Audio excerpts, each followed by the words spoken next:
Good afternoon. My name is Julie Kushner. I am the State Senator Julie Kushner, co-chair of the Labor and Public Employees Committee, and I am calling to order this meeting of the task force to study cancer relief benefits for firefighters. And on today, the 8th of February, and I apologize, my computer has the wrong time, but I'm showing 12:04 on my watch, so hopefully that's correct. And I want to thank everyone for being here today. Welcome you all to this meeting. This is the final meeting of the task force, and I just want to open with some remarks about how important this subject is and how much we value your participation.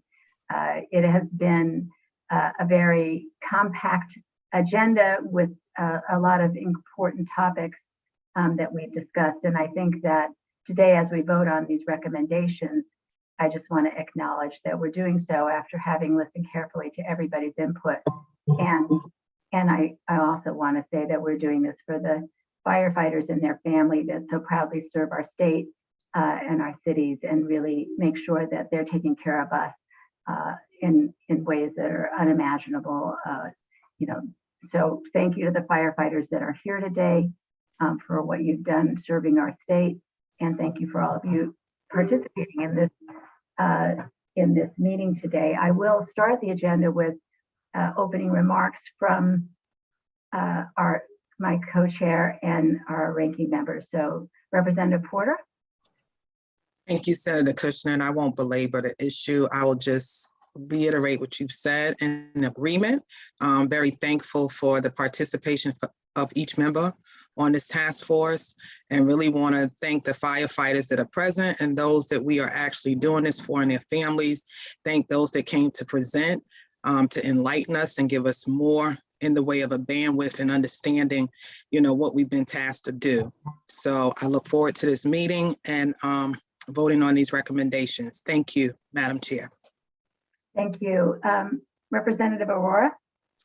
Thank you, Madam Chair. I too echo the sentiments that of thanks and gratitude to our firefighters who put themselves to risk to protect us and to protect our communities. We are extremely thankful, or we are truly thankful, and we do want to make sure that we do our best to do our part of the business, or our part of the deal, to provide them due protection from this situation or this very difficult predicament they find themselves in. I think we have had great discussions, and I think I think there will be more consensus around prevention and detection. The only comment I would like to make here is that the one around rebuttable presumption, I think we have had better options than was put in the recommendations. I think one of our members had put a very strong, better option, and I'm quite disappointed and sad that didn't make it. But nevertheless, we'll vote on it, and hopefully we'll have consensus on other items. But I'm quite sad and disappointed that we couldn't get the best recommendation on that clause. Thank you. Thank you, Representative Aurora. I would like to address and I would like to say that Senator Sampson, a ranking member of the Labor and Public Employees Committee, is not available today due to other business, and we certainly do appreciate how busy all of our colleagues are. There are so many competing meetings going on at the same time. I do want to start with there's only one item on the agenda today, which is to discuss and vote on these recommendations. I want to point out that the recommendations are largely the same as what was presented at our last meeting. We did afford people the opportunity to think about it, read the final version. And today I would urge that, we've debated these questions. We may not agree on all of them, as you've just heard from Representative Aurora, but I think we would appreciate your cooperation in moving through these. If you want to make a comment, that for the record that establishes your disagreement, certainly feel free to do that. But I would encourage folks to be brief so we can get through the entire agenda in a reasonable fashion. But again, I appreciate all your past input, and where we disagree, we will have to agree to disagree. I'm going to read the proposal, the recommendation, so that it's clear on the record what we are suggesting here, but you should have all received copies of this on Friday. The first item, and I'm going to take them by section, and if we need to break it down someone could, if you feel that it's important to break it out a little more discreetly, into a smaller section, please let me know, but I think we can vote section by section. The first item is prevention and early detection. Prevention methods should become standard practice and should be included in the training and education that a firefighter in Connecticut receives. Fire departments should also enact best practices and procedures that help mitigate the risk of these illnesses from occurring. Lowering the incidences of these cancers occurring and catching them earlier will ultimately save lives. The task force recommends that OSHA adopt and create their own best practices for preventing firefighter cancer based upon the latest International Association of Firefighters recommendations, and that these best practices are implemented and practiced by all fire departments in Connecticut. 1. Full protective equipment, PPE, must be worn throughout the entire incident, including SCBA during salvage and overhaul. 2, a second hood should be provided to all entry certified personnel in the department. 3, following exit from the IDLH and while still on air, you should begin immediate gross decon of PPE regardless of weather. PPE should then be placed into a sealed plastic bag and placed into an exterior compartment of the rig, or if responding in POVs, placed in a large storage tote, thus keeping the off-gassing PPE away from passengers and self. 4, after completion of gross decon procedures as discussed above, and while still on scene, the exposed areas of the body, neck, face, arms, and hands should be wiped off immediately using wipes which must be carried on all apparatus. Use the wipes to remove as much soot as possible from head, neck, jaw, throat, underarms, and hands immediately. 5, change your clothes and wash them after exposure to products of combustion or other contaminants. Do this as soon as possible and or isolate in a trash bag until washing is available. 6, and this is in quotations, shower within the hour. Shower as soon as possible after being exposed to products of combustion or other contaminants. 7, all PPE must be prohibited in areas outside the apparatus floor. In other words, kitchen, sleeping areas, etc., and never in the household. 8, wipes or soap and water should also be used to decontaminate and clean apparatus seats, SCBA, and interior crew area regularly, especially after incidents where personnel were exposed to products of combustion. Get an annual physical, as early detection is the key to survival.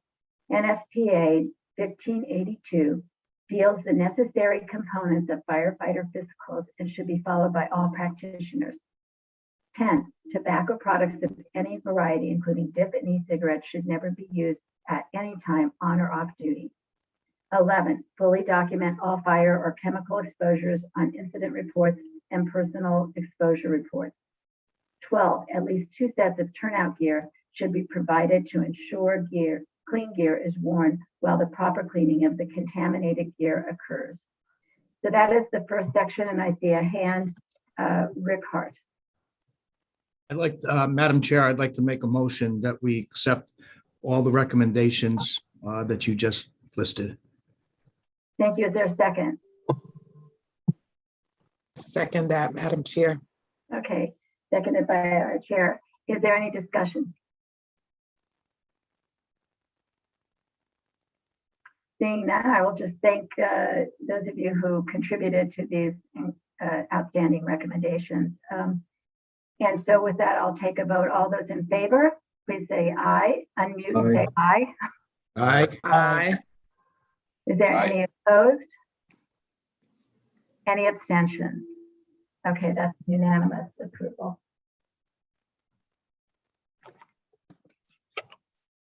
The next section, data collection and reporting. The task force finds that there are holes in the data currently available. This is in part due to the lack of a standardization of reporting procedures and documentation of exposures. The number of firefighters currently battling line of duty cancer in Connecticut is unknown.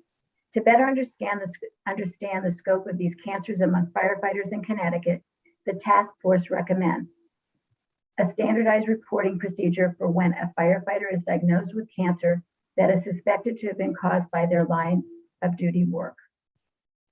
A standardized exposure form is created and used statewide to better create documentation of a firefighter's exposures to carcinogens over the course of their career.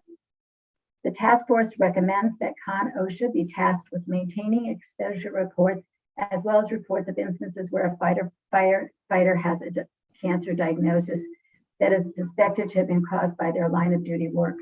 Each fire department is responsible for filing the exposure and cancer diagnosis reports with OSHA and the Connecticut State Firefighters Association. Is there a motion? First of all, yeah, is there a motion? I see Rick Hart. A second? Second.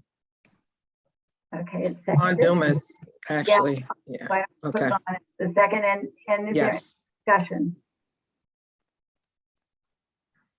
Okay, see, the only point I would like to make is that we are going to try and nail down and work on a particular, like a real, having a suggested form as well. And I appreciate we did receive a couple of examples of this, and hopefully we can collaborate on that and move that piece of it forward in a more specific way. But thank you all. And seeing no hands for discussion, I'll take the vote on this. All those in favor, please unmute yourselves and say aye. Aye. Aye. Any opposed? Any abstentions? Seeing none, this passes unanimously. The next section, rebuttable presumption.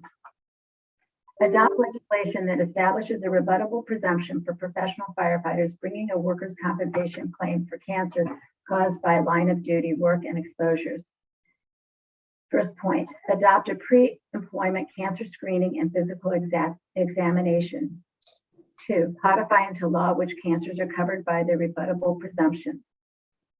3, currently the following cancers are identified as most prevalent in firefighters according to NIOSH: testicular cancer, mesothelioma. Boy, that's a hard one, and I hear it on TV all the time, so you think I could get it right. Mesothelioma. Multiple myeloma, non-Hodgkin's lymphoma, skin cancer, malignant melanoma, brain cancer, prostate cancer, colon cancer, leukemia, bladder cancer, breast cancer, esophageal cancer, lung cancer, and kidney cancer. Additionally, the task force recommends any other cancers identified by the National Institute for Occupational Safety and Health, aka NIOSH, are to be considered covered by the rebuttable presumption. Fire departments are to provide coverage for work-related cancer for professional firefighters through workers' compensation, or fire departments may opt out of workers' compensation coverage if they cover their professional firefighters through private insurance for comparable benefits. Put in statute that the process by which private insurance processes the claims of a claimant must mirror, let me get the right emphasis there. Put in statute that the process by which private insurances process the claims of a claimant must mirror or be better than the rebuttable presumption used in professional firefighters' worker compensation claims. Amend statute 7-313I, R1, I think it's, not sure how to pronounce that, to prevent firefighters from forfeiting their right to collect workers' comp if they received benefit or wage replacement from the Firefighters Cancer Relief Fund.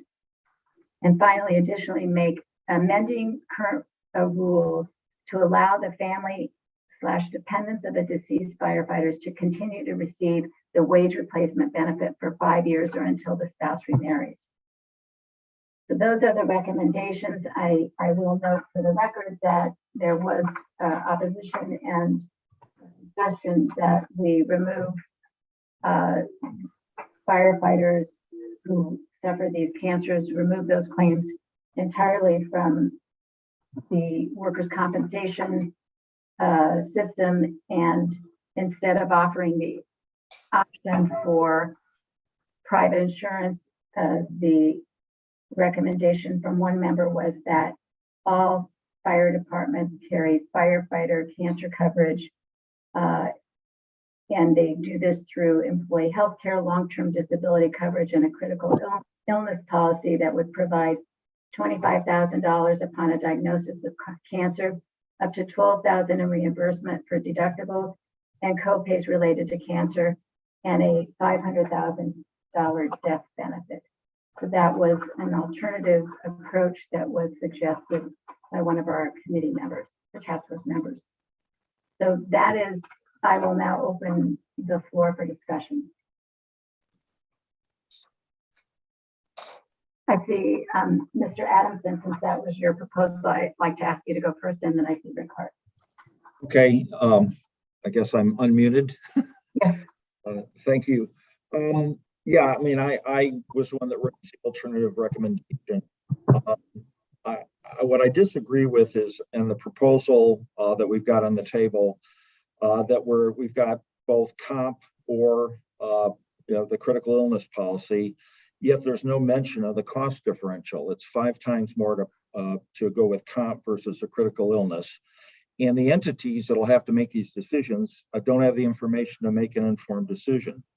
The other concern I've got is because the comp approach will double the cost of workers' comp for career firefighters, that we're not going to see the type of investment in prevention. And while we got great recommendations on activities that could take place, the increased costs here, comp versus the critical illness, is $13 million. And I don't believe that, since there's always a finite amount of tax dollars available, that is not going to facilitate the type of investment in prevention. I don't know whether any of you have heard of a thing called a Gallery 1 test.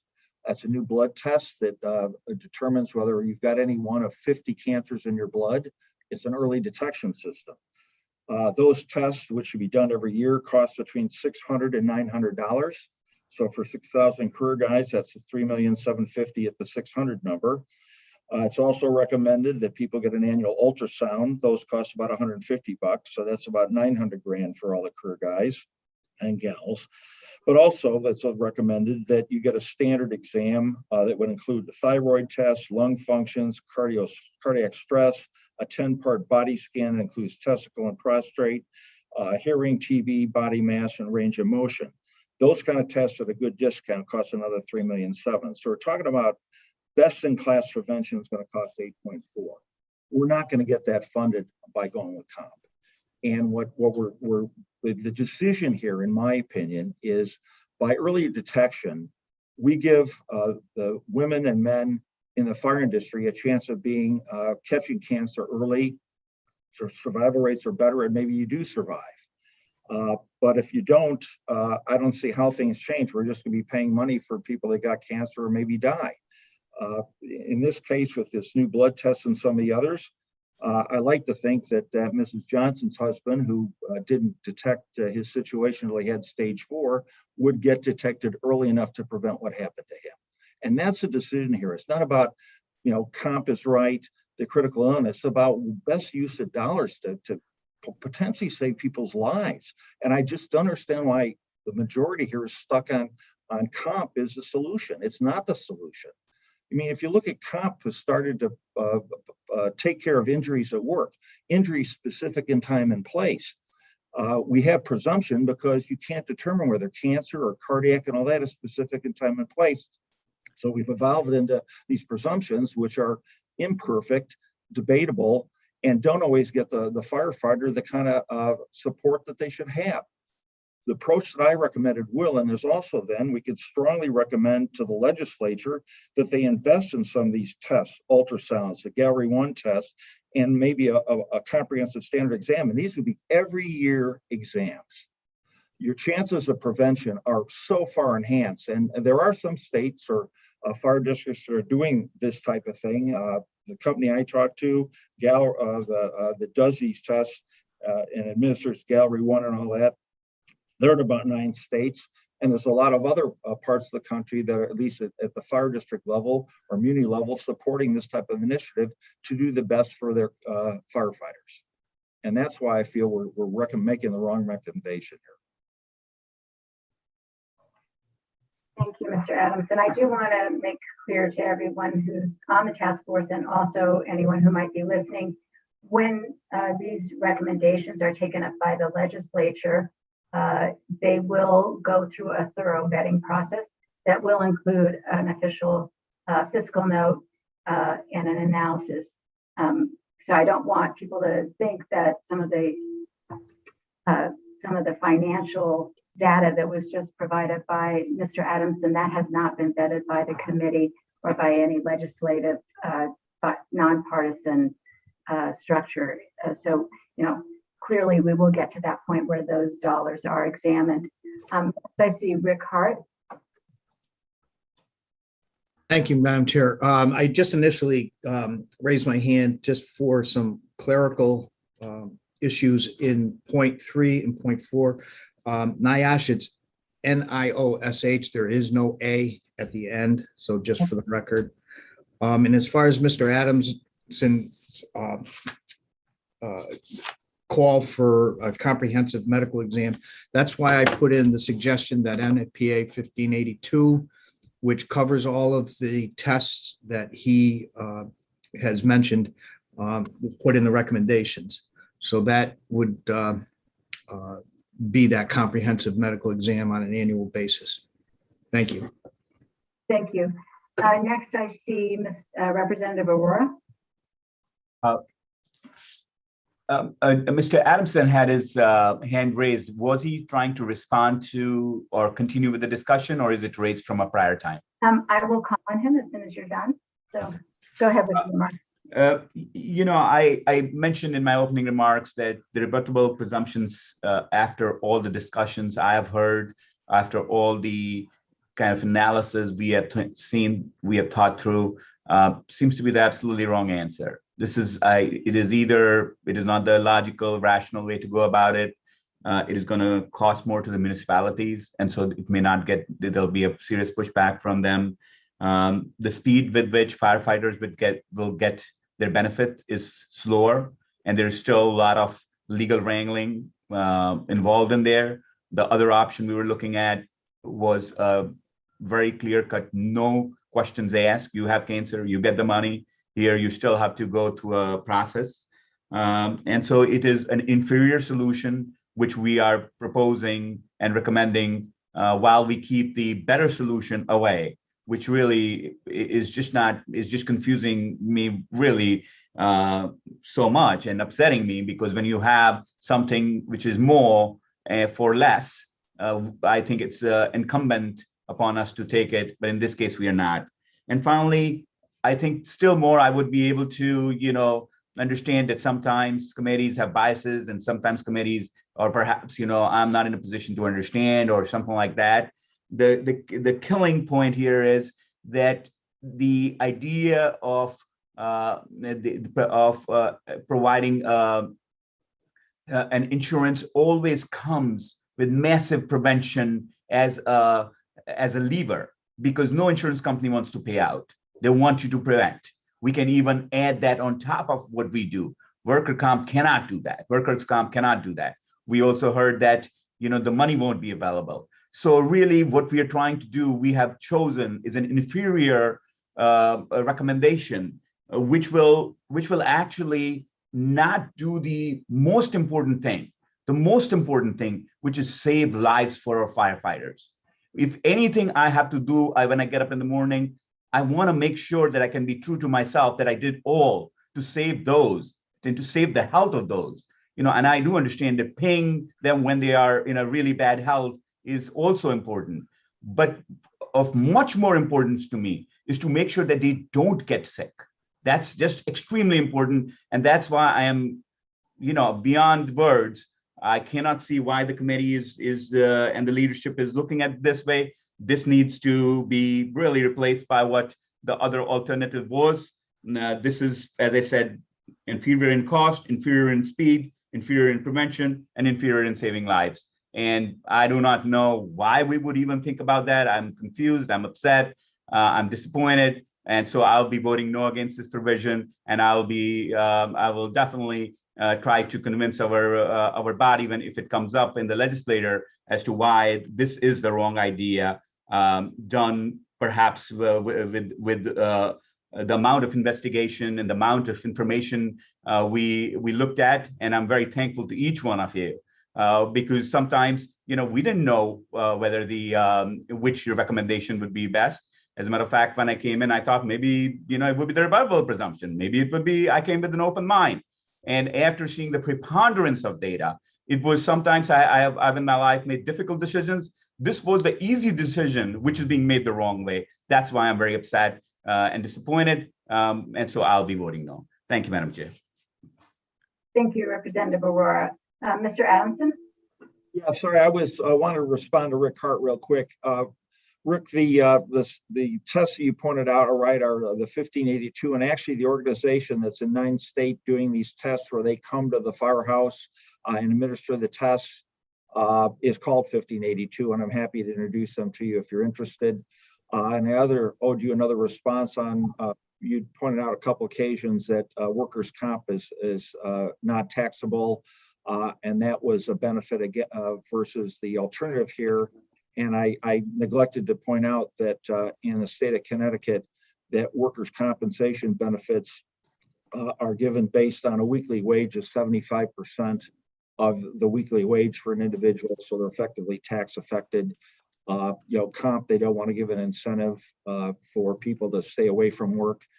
So they make that decision that's a lesser percentage to make sure people don't have a moral hazard to say, I'm making more by sitting at home. So just wanted to respond to you. I'm sorry I hadn't earlier. Thank you. Representative Porter. Thank you, Senator Kushner. I want to ask a question for clarity to Mr. Addison on the recommendation. The proposal, would it require or mandate 3 different insurance policies to be taken out?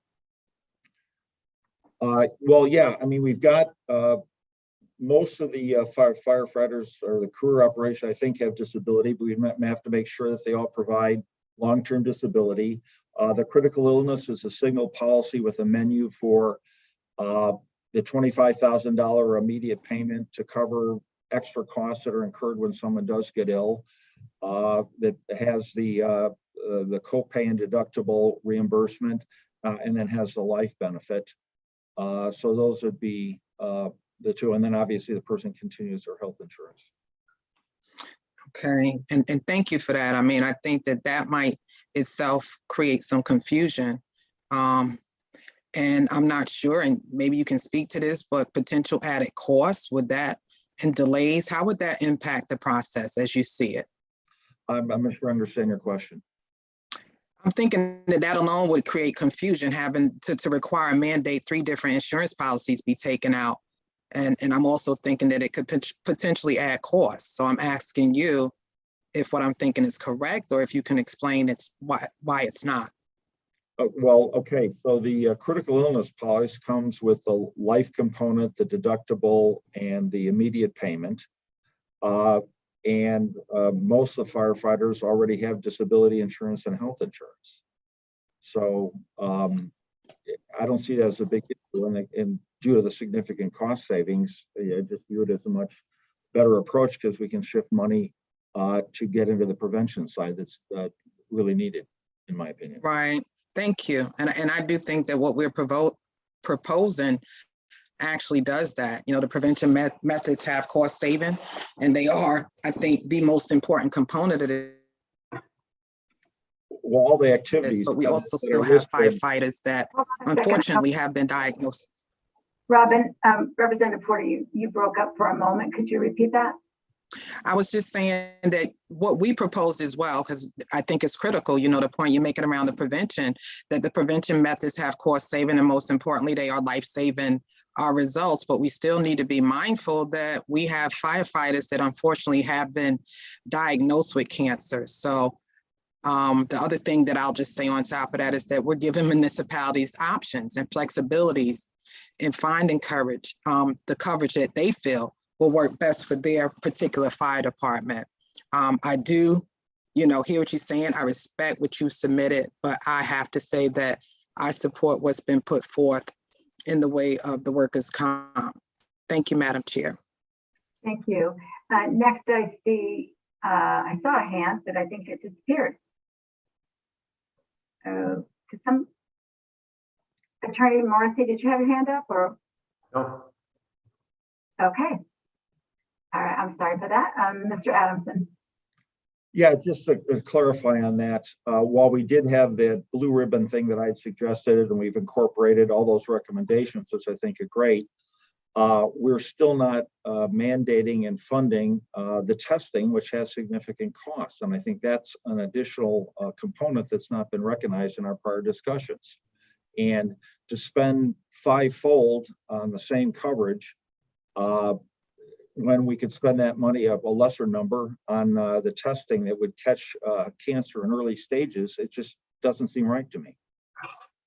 So I will respond to that because when I was reading this document, it said get an annual physical as early detection is the key to survival. That's one of the recommendations we just made. And it was suggested that there would be details provided about the necessary components of these physicals. I think if we need to mandate specific tests that are not already covered, that's something we can look at when we get to the legislative process. But I don't think there's really any disagreement that we should be, if our intention is to have early detection, then that should be part of what the annual physicals would entail. So I don't think we really have disagreement on that point. I see Mr. Representative Aurora's hand is up. Yeah, thank you, Madam Chair. I just wanted to clarify Representative Porter's comment. Perhaps maybe I misunderstood, or perhaps in terms of cost, in terms of cost of insurance. The discussion here is that the increased cost of worker compensation is going to be way, way more by a factor of 40 million or 25 million than the insurance which we would have to, which the firefighters or the municipalities might have to pay. And I think, when we were discussing this, my earnest, suggestion was to even link that aspect of payment or cost and use some of the fund which we already have to really defray those costs. Because in the end, the municipalities are not swimming in money. That's also taxpayer money. And mandating unfunded mandates on any municipality is hard on them. And I'm sure they really want to do this as well to save our firefighters from any kind of exposure to these terrible, terrible diseases. But at the same time, the whole idea of the state just mandating things without providing additional dollars is, again, it's just not it's a zero sum. It doesn't work out.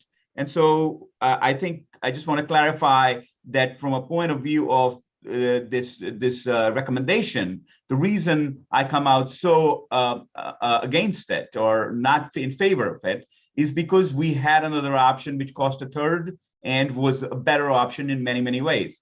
I also want to point out that the speed, what we heard was the speed, that how fast it is. How do you apply for it? Do you really, have to go through a legal process? Essentially, a workers' compensation, even with a rebuttable presumption, is going to go through a legal process. I would say in the minimum, it will take 4 weeks. Most likely, I'm hearing it will take 3 months to be processed. Whereas in the case of a insurance claim, given the fact that the cancer has already been determined, so the defining insuring condition has already happened, it should be extremely much shorter, maybe a week at max. So it's just that choosing a worse option and providing some optionality there is really not. I think we should seek for clarity. So that's another point I would like to make, that whichever way we look at it, and Representative Porter, the cost aspect too, you just can't get there. I can't get there at all as to why we're doing this. So maybe I can clarify through my point of view, but actually I see Mr. Morrissey raised his hand, and I see Rick Hart will have an opportunity for a second comment. But I do want to point out that in taking this all into consideration, I recognize that it's going to be hard to get an accurate dollar amount of cost for workers' compensation because we haven't got good records that have been maintained. We don't really have the data to know precisely what it's going to cost.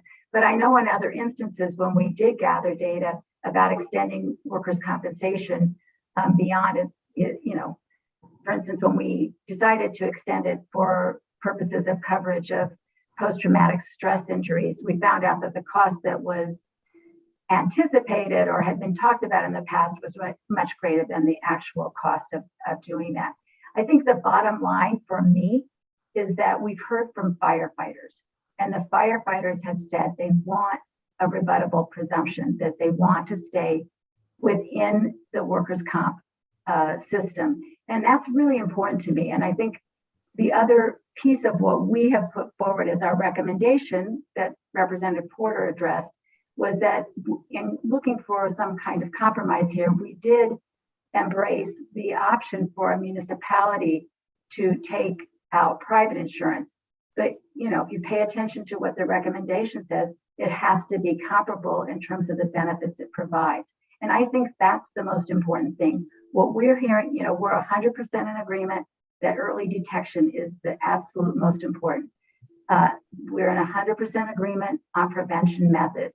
But when it comes to providing for those who already have cancer, those who were exposed to carcinogens much earlier in their career and now are getting cancer, those aspects are not going to be there for those folks. And what we want is a really good system of taking care of themselves and their families. And we think that for most people, workers' compensation is that system. Now, if you can buy comparable insurance that is cheaper, we're saying to municipality, that's okay. And so I think that, we try to accommodate the private insurance route and give flexibility to municipalities as long as we're not undermining the benefits that will be there to support the families that unfortunately have to deal with this. So, I think that's where I'm coming from. And I know there are two other hands. Mr. Morrissey, I'll call on you next, and then Mr. Hart. The only thing I wanted to point out, if I'm reading this correctly, and I've raised this a couple of times in the past, is I don't think there's a professional paid fire department that doesn't provide really good health insurance to their employees already. So that cost is already factored in. And when I hear these fivefold cost increases, I'm assuming that also assumes that medical expenses are being covered by workers' comp. So I think if the municipalities simply cover co-pays and deductibles, they're already funding the cost of medical treatment for these firefighters. So again, these assumptions of a fivefold difference in cost, I don't think are really accurate if the municipalities opt out on the medical portion because they provide comparable insurance through their health insurance, which they're already paying for. I still haven't gotten an answer on how much that would increase the cost of a workers' comp premium. And I do want to thank you for that, but I also do want to remind everyone, we have had these discussions and I'm sure we're going to have them again during the legislative process. And so I appreciate I want to make sure everyone has an opportunity to speak here, but I do want to urge us to get to take the vote on this. So the last hand I saw was Mr. Hart, but you removed that.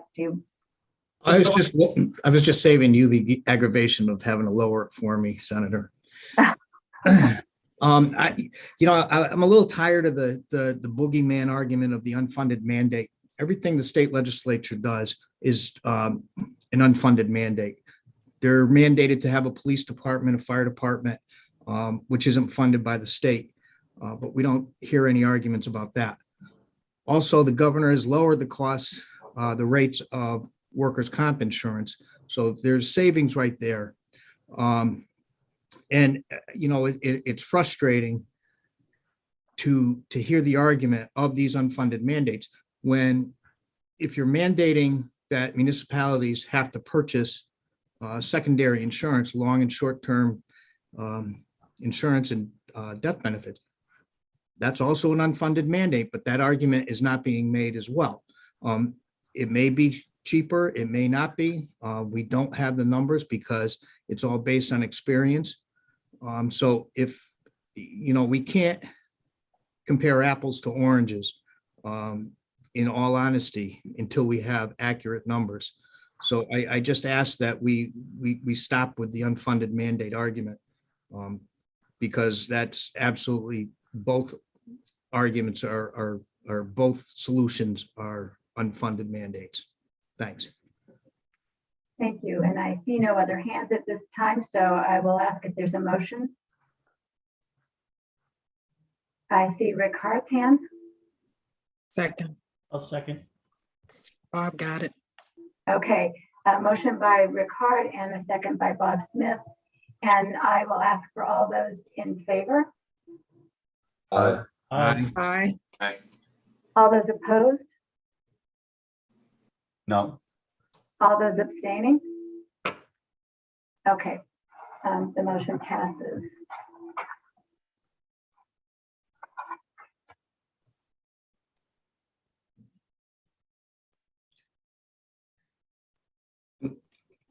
Okay, the next. Madam item- Chair, can I speak? It depends. Are you going to speak to the next issue or a process, or are you going back to the last issue? I am actually going back to the last issue. I would ask you to be brief then, because we do want to move the agenda. Yes, considering that it's two of us who were opposed to it, could we ask for a roll call vote so that it be on record?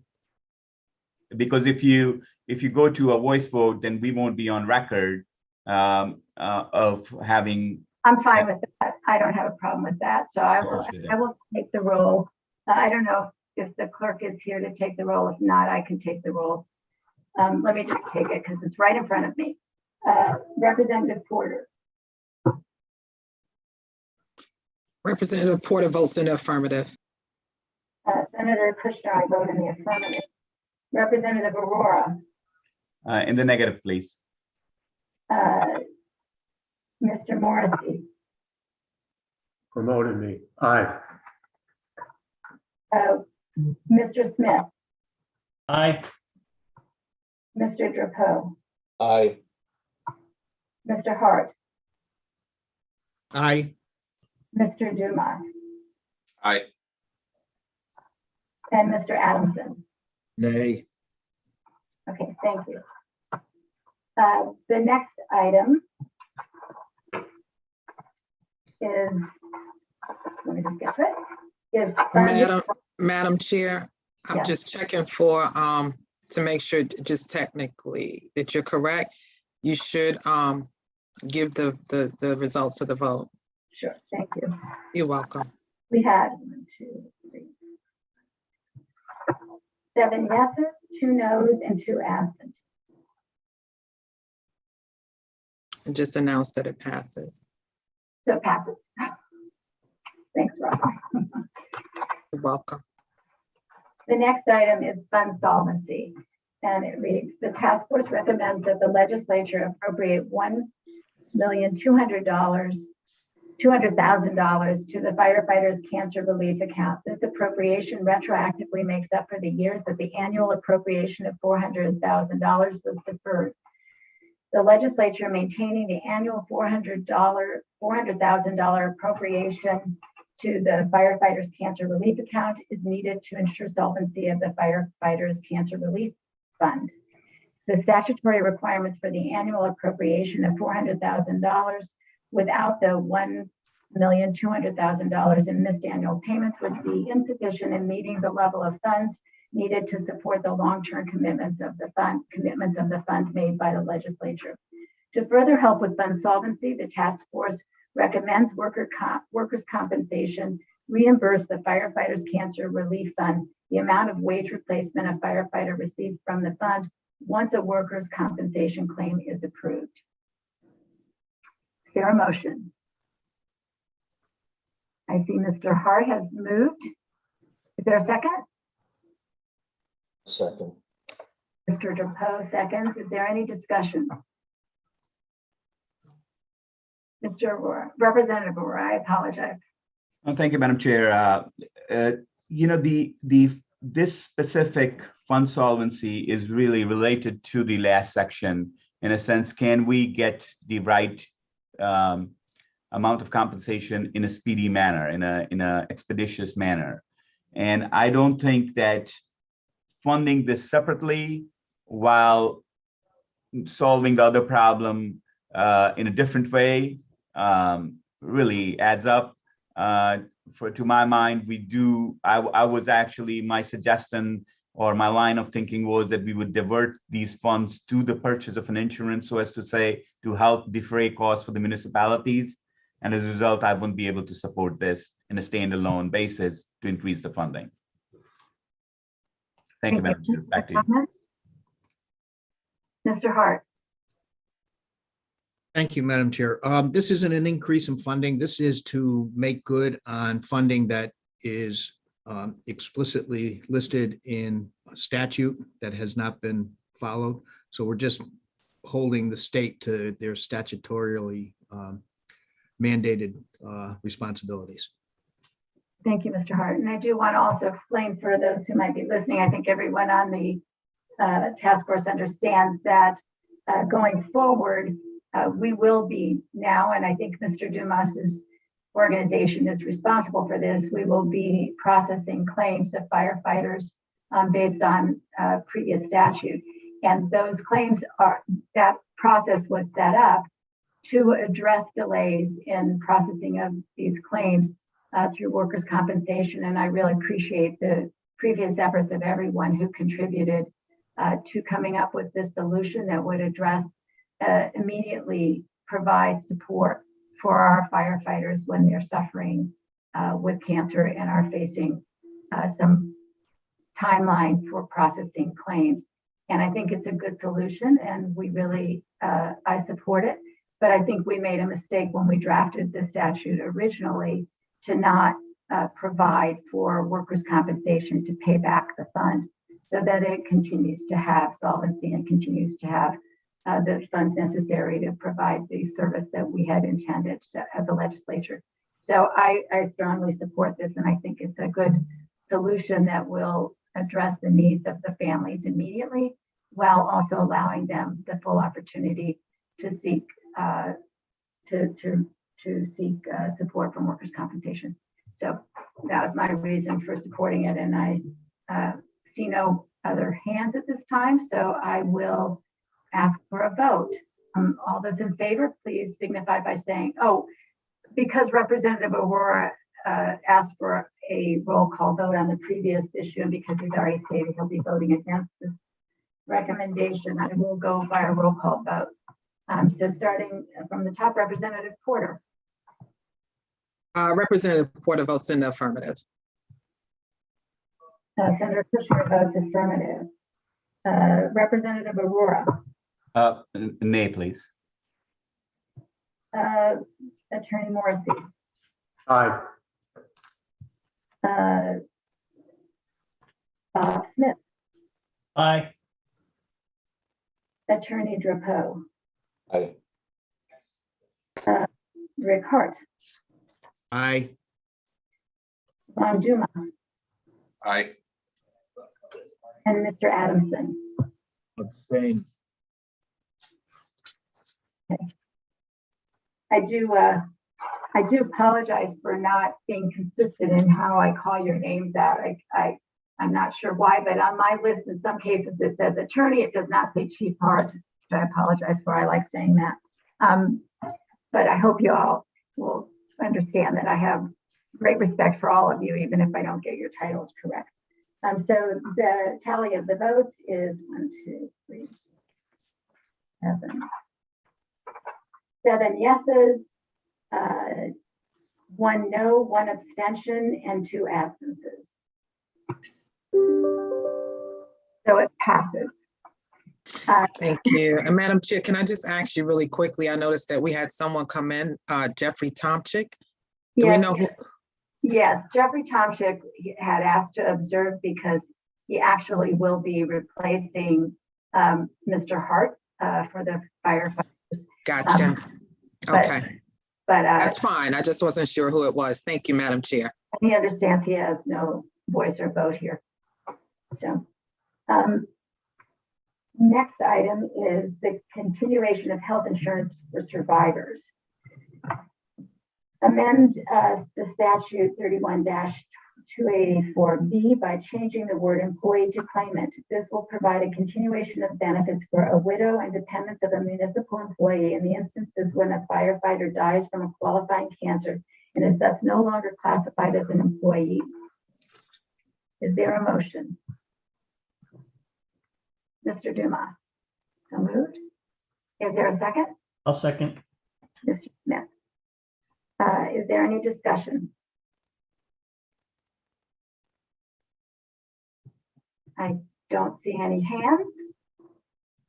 So seeing no discussion, then I will ask for a voice vote. All those in favor? Aye. Aye. Opposed? Abstentions? It passes unanimously.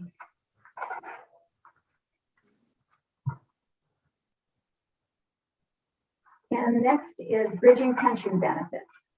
The legislature should strongly consider ways of bridging and providing pension benefits for instances where pension maturity or number of years of service required for one to receive pension benefits is not met because of an early retirement due to a qualifying work-related cancer or death.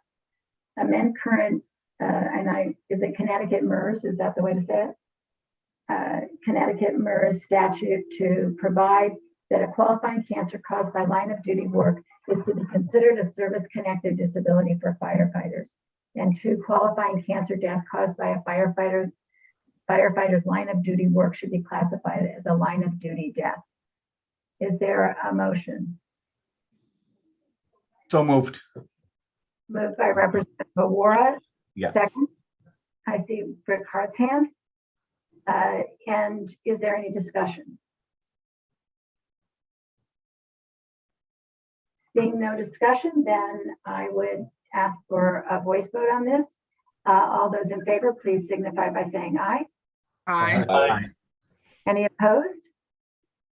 Any abstentions? Thank you. And the last section is volunteer firefighters. Amend the definition of employer to ensure coverage of all Connecticut volunteer fire departments and volunteer ambulance departments. OSHA.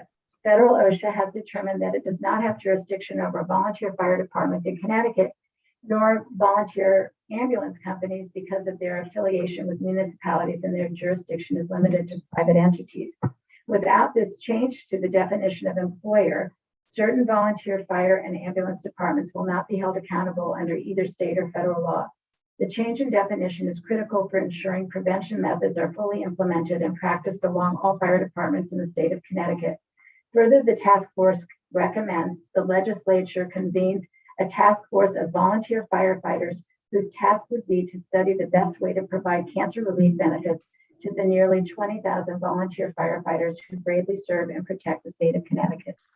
Is there a motion? Mr. Dumas moves. Is there a second? Representative Porter seconds. And is there a discussion? Mr. Representative Aurora. Thank you, Madam Chair. I think this is there is more to this recommendation than just for the question of cancer prevention. I think this was brought up earlier in the legislature, and there were many points of view which came up. So I think I don't feel comfortable that endorsing one way or the other, because in addition to our purview, which is the element of cancer prevention and cancer benefits in the case of cancer, this covers a lot more different items, or there are different angles to it. And so while, and the second part of this, which is convening a task force of volunteer firefighter, is something actually which is disconnected to the first one. I'm quite supportive, but I will abstain for it, understanding that there is some form in this vote, but making note of or putting it in record that that's not because I'm not supportive. That's because I think there is more to be looked at here. And if this does come to the legislative committee or the legislature itself, those things need to be really looked at very carefully. Thank you, Madam Chair. Thank you, Representative. Any other hands? Seeing no other hands, I will move to a voice vote. All those in favor, please signify by saying aye. Aye. Aye. All those opposed? Any abstentions? Yes, please. And I see 2 abstentions, Mr. Adamson and Mr. Aurora, and Representative Aurora, I apologize. Thank you very much. I think that passes then. And so with that, we have concluded all of our voting on all of our recommendations. And I see no other items on the agenda. So I will allow for closing remarks, and I will start with Representative Aurora. Thank you, Madam Chair. I do think we had, I thank each one of you for all the hard work. I know there's many hours and much thinking which went into this. I am extremely appreciative, very appreciative, and I am sure the public and our first responders, our firefighters are very appreciative of these discussions and the time all of us have spent. You know, there are differences here, but I think that's the beauty of our democracy, that these differences come forward, are brought forward, are put forth, and then are debated further before consensus emerges. So while I may have expressed my disappointment for the differences in one of the very key proposals, I'm quite proud and happy that we were able to discuss all of this in a very civil and rigorous format, as I would say. And I appreciate that all of you were able to indulge me in some of my discussions, which were passionate and heated from one side or the other. And that's how I operate for the public's interest. And I once again thank you all. And it's been really great to work with each one of you. And I look forward to seeing you in the future. And thank you to the public who basically spent so much time listening to our deliberations and bearing with us, and for giving us this opportunity to serve the public interest. Thank you, Madam Chair. Back to you.